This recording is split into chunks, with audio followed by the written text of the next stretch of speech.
હાલ ચાલી રહેલ રાહુલ ગાંધીના મતચોરીના મુદ્દે કચ્છ કોંગ્રેસ દ્વારા પ્રેસ કોન્ફરન્સનું આયોજન કરવામાં આવ્યું. સ્ટોરી રિપોર્ટ બાય કરણ વાઘેલા, ભુજ.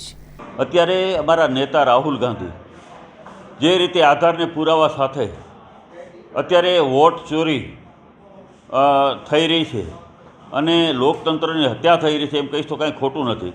કારણ કે અત્યારે ભાજપની સરકાર અને ચૂંટણી પર સાથે મળી અને મતદાર યાદીઓમાં ખૂબ બોગસ નામો ઘુસાડવામાં આવે છે, ખોટું મતદાન થાય છે અને જેને લઈને ચૂંટણીના પરિણામો પર પ્રભાવિત થાય છે.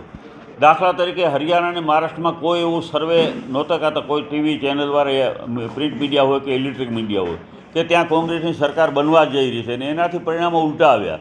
હવે લોકસભામાં તમારે 31 થી 32 સીટો જીતીને આવતું હોય કોંગ્રેસ અને એમનું ગઠબંધન, અને અત્યારે વિધાનસભામાં હારી જાય એટલે ક્યાંક ને ક્યાંક રાહુલજીને એવું લાગ્યું કે આમાં આવું કેમ બન્યું એની તપાસ કરવામાં આવી. તો જ્યારે મતદાર યાદીઓ જ્યારે જોઈ ત્યારે હકીકત ખબર પડી કે ઘણી વખત એક સરનામા ઉપર 100-200 નામો ઉમેરાયા હતા. એટલે ખોટાને બોગસ નામો ઉમેરી અને અત્યારે આ ચૂંટણીઓ ભાજપ જીતી રહી છે. એના સામેની અમારી લડાઈ છે.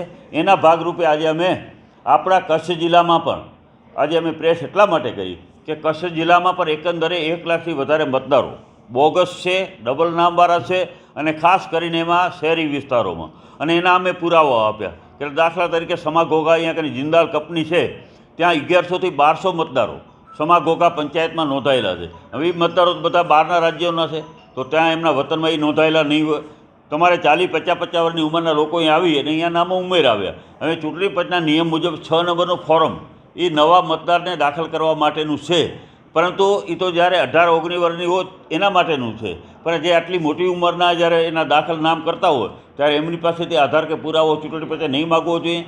ત્યાં એનું નામ રદ થયું છે કે નહીં એની વિગત નહીં માગવી જોઈએ. અહીંયા સીધા નામો ઉમેરી દે અને એક ઝુંબેશના ભાગરૂપે ઘણી વખત કલેક્ટર પણ તલાટીઓને મામલતદારને આદેશ કરતા હોય છે કે તમે મતદાર યાદીમાં નામોમાં વધારો થાય એવા પ્રયાસો કરો, કંપનીઓમાં જાઓ અને ત્યાંના કામદારો અને કર્મચારીઓનું નામ ઉમેરો.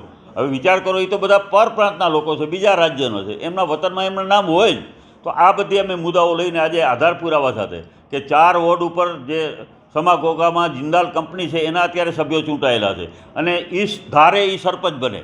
જિંદાલ કંપની ધારે એની પસંદગીનો સરપંચ ત્યાં બનવા જોઈએ. આ રીતના આટલા મતદારો એને દાખલ કરેલા છે, ખોટા ને બોગસ. એની સામે અમારે લડાઈ છે.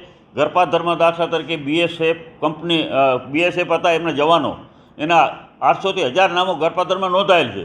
10 વર્ષથી બદલીને બીજી જગ્યાએ ગયા છે. હવે એમના વતનમાં પણ એ મતદાર તો હશે જ, તો અહીંયા મતદારો પણ છે, વતનમાં છે અને હજી પણ નામ કમી નથી રહ્યા. તો આવા અસંખ્ય મતદારો, ગાંધીધામમાં લગભગ 50,000 જેટલા મતદારો બોગસ હોય એવું અમને દેખાય છે. મુન્દ્રામાં પણ 35,000થી વધારે મતદારો માંડવી વિધાનસભામાં એમાં પણ અત્યારે દેખાય છે. અને આને કારણે આપણે ચૂંટણીના પરિણામો ઉપર પ્રભાવિત કરે છે. ગાંધીધામ શહેરમાં ઘણા એવા પણ મતદારો છે જે ગાંધીધામ લોકસભા વિધાનસભામાં મતદાન ગાંધીધામમાં કરે અને પંચાયત, ગ્રામ પંચાયત હોય, તાલુકા જિલ્લા પંચાયત હોય તો એ ગામડાઓમાં જઈને મતદાન કરે છે. એટલે આવા 2 મતદારો ઘણી જગ્યાએ છે. અને આપણા ઘણા લોકો મુંબઈમાં અત્યારે વર્ષોથી વસે, તો મુંબઈમાં પણ એના નામ હોવાની પૂરેપૂરી શક્યતા છે અને કચ્છમાં આવીને પણ મતદાન કરે છે. તો આને કારણે ચૂંટણીના પરિણામો ખૂબ પ્રભાવિત થાય છે અને એની લડાઈ અમારે કરવા માટે અત્યારે રાહુલજી અમારે સમગ્ર દેશમાં, કારણ કે અત્યારે ચૂંટણી પંચ છે એ નિષ્પક્ષીય રીતે નથી રહ્યું, એ પણ ભાજપની અસરમાં ભાજપની સરકારની ઈચ્છા મુજબ કામ કરી રહ્યું છે અને ભાજપની સરકાર બને એના માટે આ ચૂંટણી પંચ મદદ એમને કરી રહી છે. એના માટેની અમારી લડાઈ આવનારા દિવસોમાં લોકો સુધી, જનજન સુધી પહોંચાડવાના છીએ. કારણ કે લોકતંત્રની હત્યા થાય, દેશ જ્યારે આઝાદ થયો ત્યારે આપણે ઘણા બધા સપના જોયા હતા અને જે ડૉક્ટર બાબા સાહેબ આંબેડકરે જે બંધારણ બનાવ્યું કે એક વ્યક્તિને 1 મતનો અધિકાર છે, પણ એક વ્યક્તિને 4 જગ્યાએ મતદાન હોય, તો એનો મતલબ એ છે કે લોકતંત્રની હત્યાનો જે ઘટના કહી શકાય. અને એના માટે અમારી લડાઈ છે. અમે આખા દેશ લેવલે અમે આ લડાઈ લડવાના છે.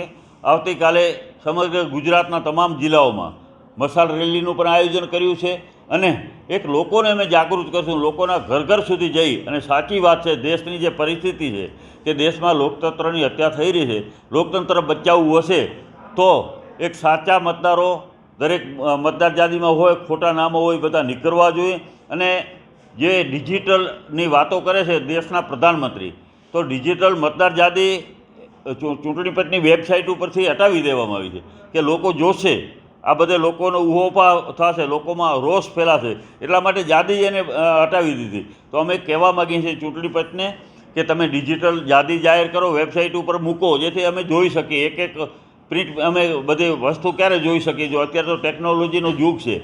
એક બીજી વાત અમે કે જો ખરેખર બોગસ નામ હટાવવા હશે તો એને આધાર કાર્ડ સાથે જોડી દો. આધાર કાર્ડ સાથે જોડાયેલ હશે તો સાચો મતદાર છે, ડબલ મતદાર હશે તો ઓટોમેટિક ખ્યાલ પડશે. તો અમે અહીંયાના રાજ્યના ચૂંટણી પંચ અને અહીંયાના જિલ્લાના આપણા ચૂંટણી અધિકારી કલેક્ટર સાહેબને પર કહેવા માગીએ છીએ આપણા માધ્યમથી કે આવા જે ખોટા નામો હોય, બોગસ નામો હોય, એની તપાસ કરીને એને હટાવવામાં આવે એવી અમારી માંગણી.